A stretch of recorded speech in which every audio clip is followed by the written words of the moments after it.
తిరుగులేని అబద్ధం. ఒక రాజుగారు వినోదప్రియుడు. అందుచేత ఆయన ఆస్థానంలో విదూషకుడికి హెచ్చు గౌరవం జరుగుతూ ఉండేది. అందుచేత ఆ ఆస్థాన పండితుడైన రామశర్మకు విదూషకుడంటే చాలా ఈర్ష్యగా ఉండేది.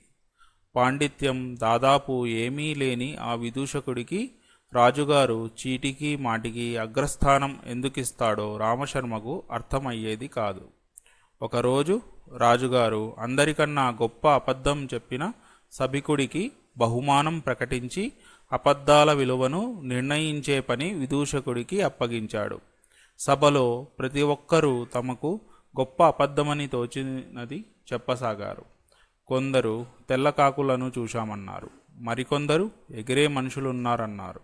అందరూ చెప్పే అబద్ధాలు వింటూ విదూషకుడు సభలో ముఖం మార్చుకుని కూర్చుని ఉన్న రామశర్మను చూసి, మహాకవి, తమరు కూడా ఈ పోటీలో పాల్గొంటే బాగుంటుంది అన్నాడు.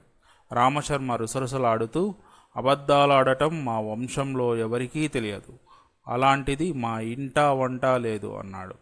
విదూషకుడు రాజుకేసి తిరిగి, మహారాజా, బహుమానం రామశర్మ గారికి ఇప్పించండి అన్నాడు. అందరూ గొల్లున నవ్వారు. కథ కంచికి మనమింటికి.